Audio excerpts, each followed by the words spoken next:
This is the Effective Living Series 2025 here on ChannelOne TV and 97.3 City FM. My name is Apioko Sarah Mashong Abe. Apioko will suffice. You are very welcome. And I think it's still in order to say Happy New Year in Ghana, even when we're in June, July, August, we still say Happy New Year if we're seeing you or hearing from you for the very first time. This year, the broad theme for the Effective Living Series is the reset.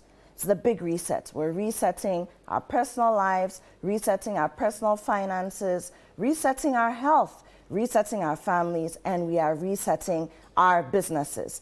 In week 1, we are looking at the personal reset. We've had several conversations already, but today we're looking at how you, yes you, can prepare your personal manifesto. We're going to be talking about why it's important to do that, what is a personal manifesto in the first place, and how will it help you to reset your life for success. All right, so let's go for a quick break, and when we come back, I'll introduce my guest. He's a very interesting person, and this concept of the manifesto it just keeps blowing my mind. And I'm very excited to be having this conversation with him today so that he can break it down to the T, and then you can understand why writing a personal manifesto just may change your life in 2025 and beyond. We'll be right back.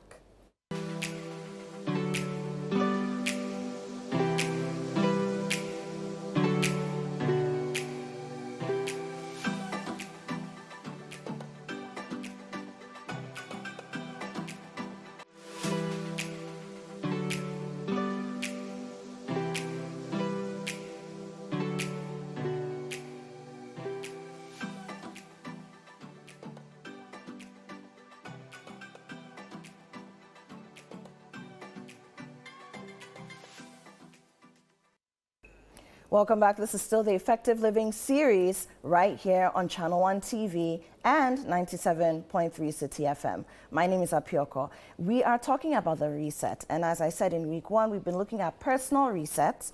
However, today we're looking at a very special topic. Before I get into that, let me acknowledge our sponsors for the Effective Living Series 2025. Hallmark Cafe, and Hallmark Cafe is doing something they have their own personal manifesto and they're going by it.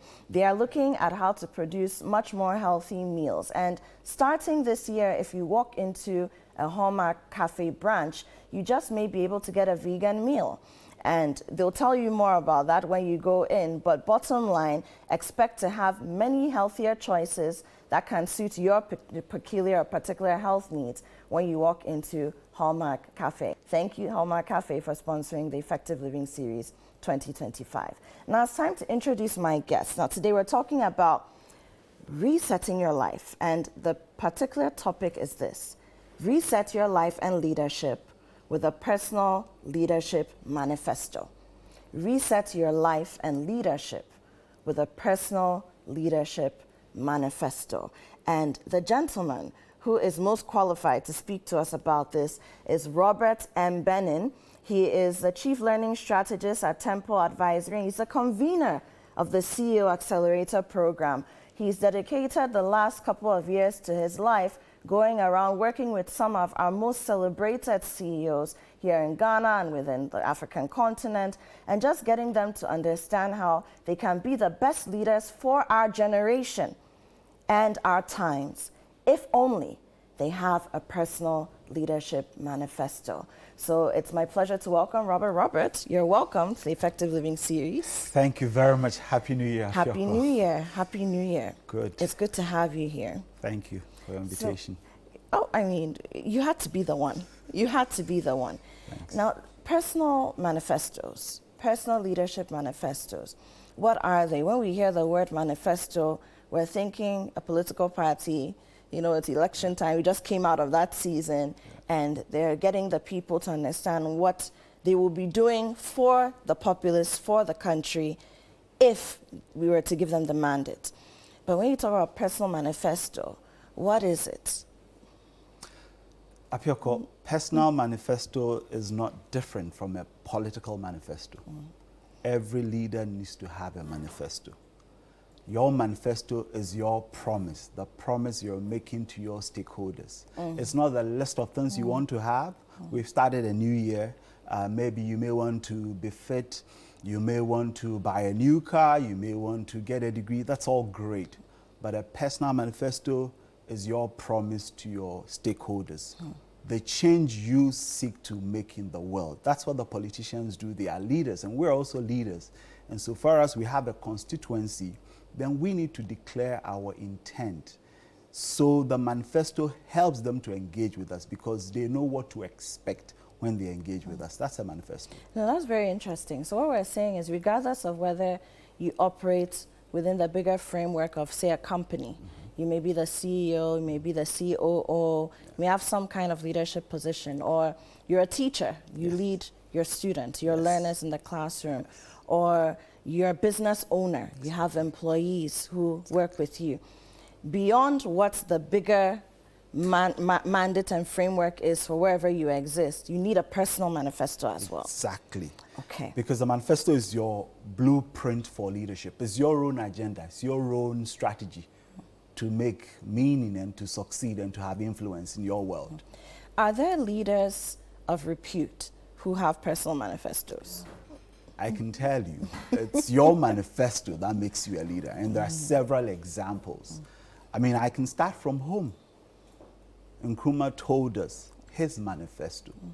I mean, in as much as he was fighting for our independence, he said clearly our independence is meaningless unless it is linked to the liberation of the entire African continent. That was his manifesto. That was his life pursuit.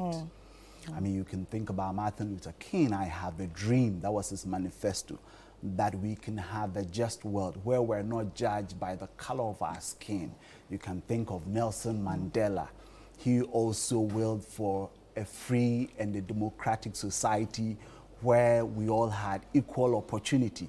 He gave that speech in the Rivona trial and said, I'm prepared to die for this idea. That was his manifesto. You can talk about Wangari Maathai of Kenya, also leading the Green Belt movement. These are all manifestos. Every leader leads with a manifesto.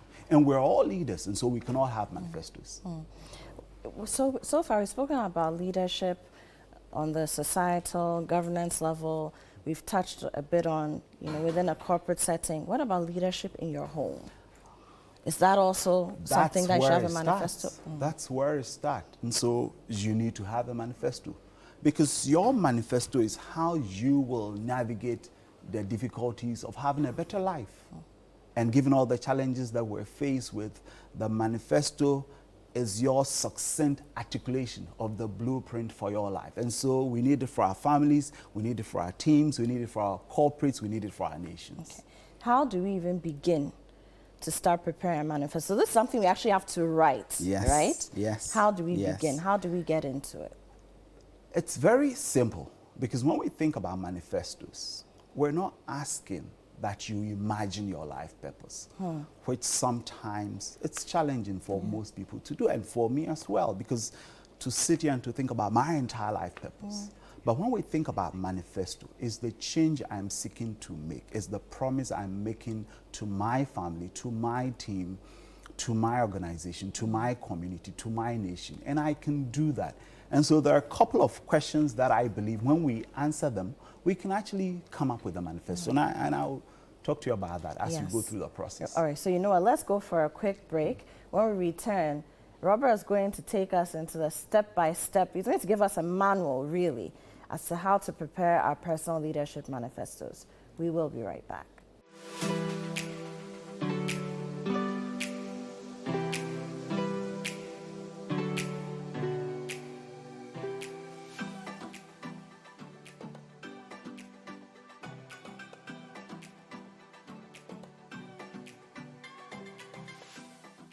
This is your chance to be served by a robot at Accra's premier destination for fine dining, Hallmark Cafe, located in Jowolu, just after the Allied filling station. It's the perfect spot for delectable pastries, desserts, hot and cold beverages, as well as a variety of continental and local dishes to satisfy your cravings. Enjoy convenient staff lunch services, expert kitchen management, and outdoor event hosting. Here, simply press a button and your waitress will be at your table in no time.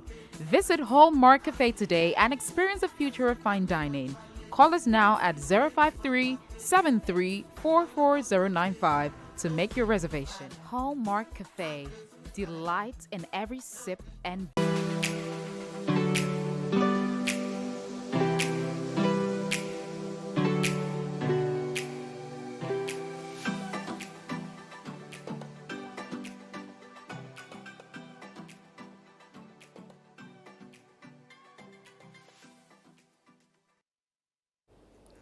Welcome back. If you're just joining us, this is the Effective Living Series 2025. This year, we're talking about the big reset. We're resetting in every aspect of our lives, personally, business-wise, health, you name it. I'm speaking to Robert N. Benin. He's the Chief Learning Strategist at Temple Advisory, and he's the convener for the CEO Accelerator Program. And we're talking about the reset. So reset your life and leadership with a personal leadership manifesto. Before we went on the break, he started telling us so many interesting things. We've established what a personal manifesto is, why it's important, and now we're going to get into the deep details. How do we write?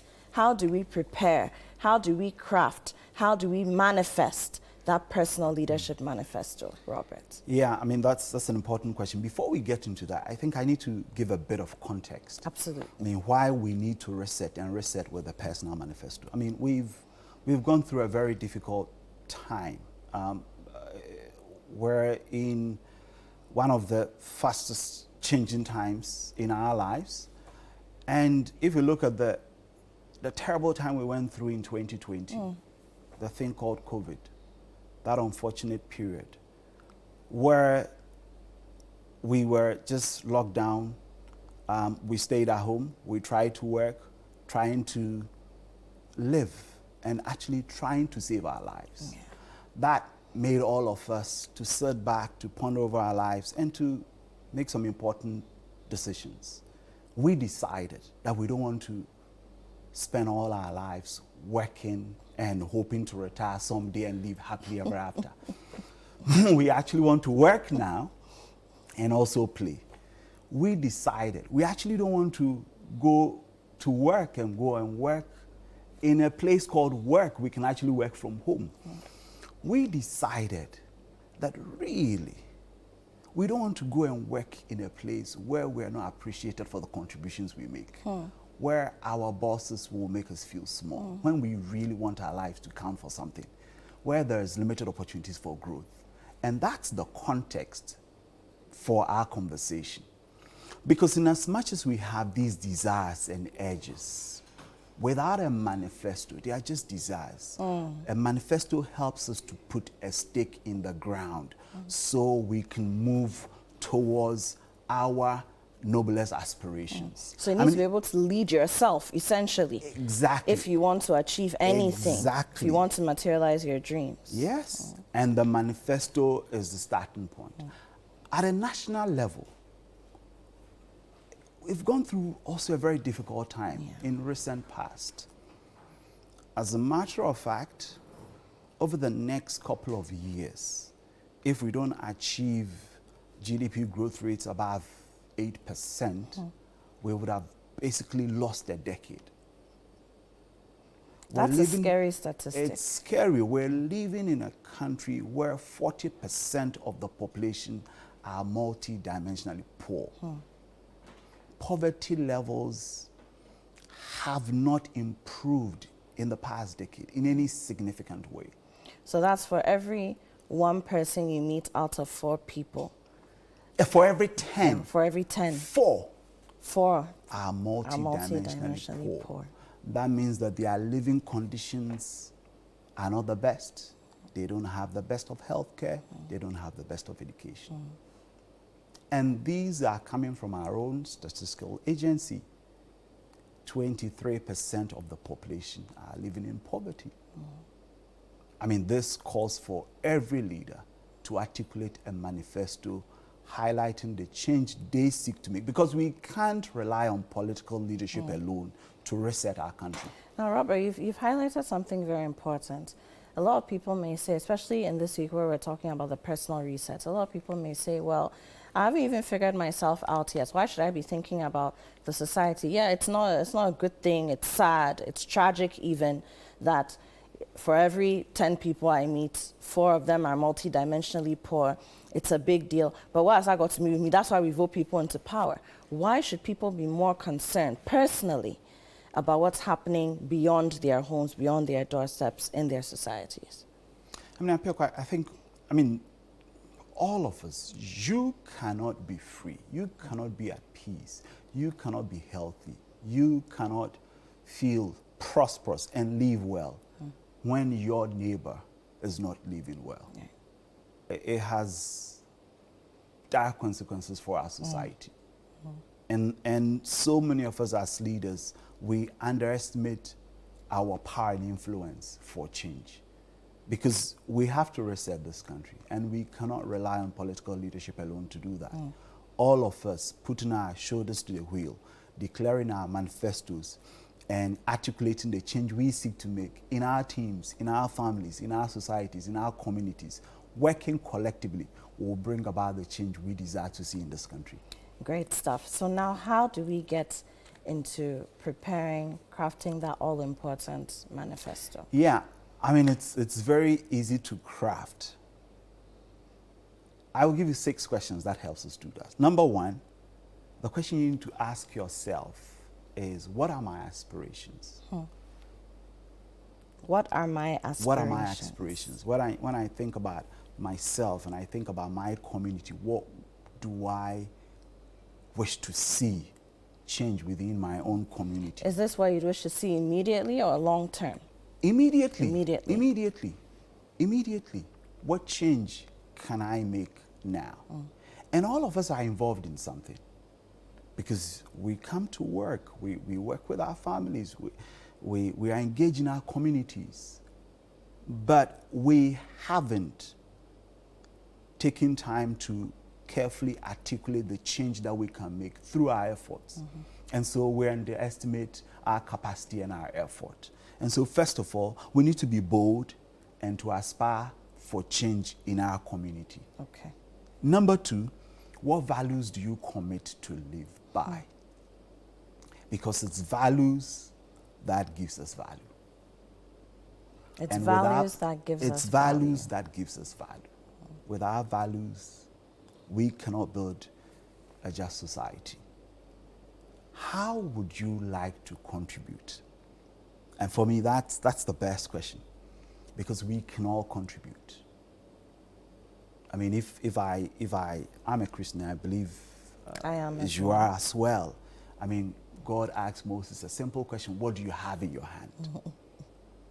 And all of us, we have something in our hands that we can contribute. Our nation can benefit from your dreams, from your effort, from your education, from your strength, for all that you have. And so you have to think about, what can I contribute? In your family, in your community, in your team, in your organization, and make that contribution. Determined to make that contribution.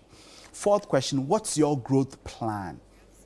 What practices and actions can you take to improve your abilities? Because if you improve your abilities, then you can further enhance your contribution. So it's important that you think about what I can do to improve my abilities. Okay, so that would count for skills, upskilling, reading more, learning more. Yeah. But we learn through experience. Absolutely. And so when it comes to this, my first prescription is that do something. Do something. Do something. Do something. Because you will learn when you do.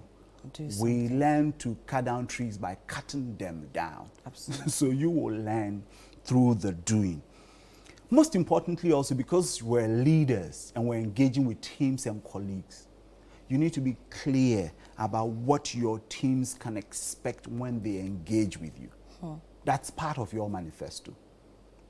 Who is going to show up today when I come into the studio and I meet Apioko? Is it going to be the Apioko that I know, who is bright, bubbly, encouraging, smiling, willing to engage, or another person, which makes it difficult? Alter ego. I didn't say that.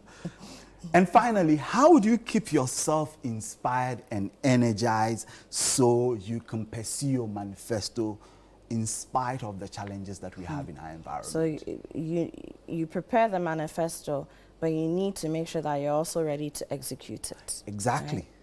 Right? And your execution plan is part of the manifesto. You don't prepare now, later thinking about how to execute. When you are thinking about your manifesto, you're thinking about how can I remain energized and inspired to pursue this? Okay. Because making a contribution is not easy. It's hard. You may have to change your lifestyle. You may have to make some sacrifices.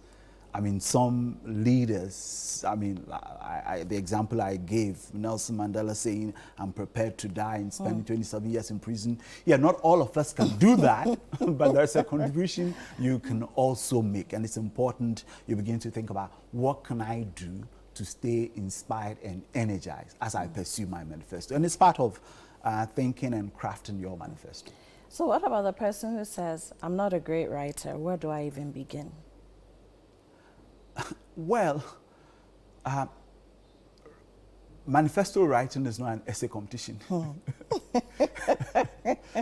We're not. I'm trying to make sure that people don't have any excuse, and we actually get to this. And that's good, because you can actually, as one old friend of mine told me, you can actually take your WhatsApp and then the message to yourself, press on the voice and speak your manifesto into that. Into your own inbox. Into your own inbox. And later you can transcribe. Because actually your manifesto has to be in your own voice. Okay. I can actually give you one manifesto we know about. So I can say, one leader, one manifesto. One leader, one manifesto. Yes, because it has to be your own voice. And it's your manifesto. We're not looking at the English that's been used to construct the manifesto. I have helped several leaders in 2024 to craft their manifestos. You know, I mean, there's one beautiful one I have here that I can actually share with Please you. Go ahead. I won't mention the name of the person we would like to hear it. who wrote that manifesto, but when I work with leadership teams, and we go through this process, I mean, we're doing this with a group of CEOs, and one CEO said, yeah, I mean, I didn't realize that writing a manifesto is that hard. I said, yeah, well, don't show some respect to those politicians. When they say 24-hour economy, don't say, what is this? So they take time to do this, but we're not saying that you should also spend an entire day writing. This is what one leader came up with when we had a session, and they had to write. I'm not going to mention the name. I said, I promise to live by the values of integrity and compassion, and to lead by example and be resilient. I intend to improve team performance by providing prompt support to the team at all times, continuously sharing ideas and training with team members, communicating effectively to aid with team coordination, contribution to knowledge building to make a well-rounded team, committing to a warm working atmosphere where people are free to express their views, and honoring well-deserved members. My growth plans include continuous learning on all aspects of the business and enrolling in relevant courses to my field of work. My team can expect a courageous leader, very competent in her work with clarity of purpose. I'm working on my attitude to be patient, understanding, and less judgmental, to be a team player at all times, and train team members to boost their confidence in discharging their duties. That was a manifesto written by one of the leaders I work with. Very simple, straight to the point, and very clear. I know you will love to work with a leader like this, because you know what to expect when you are engaging with him or her. And that's what all of us need to offer to our teams. One leader, one manifesto. One leader, one manifesto. Yeah. One leader, one manifesto. So now we're wrapping this conversation up shortly, but how do you make sure that you remain accountable to your manifesto? You remain disciplined in executing it. Great. One of the things we do when we write our manifestos is to share it with our world. So this manifesto was shared with a group of leaders in her organization. You share it with your world. Just sharing with your world helps you to stay the course. I mean, the process of writing, articulating a manifesto is a win.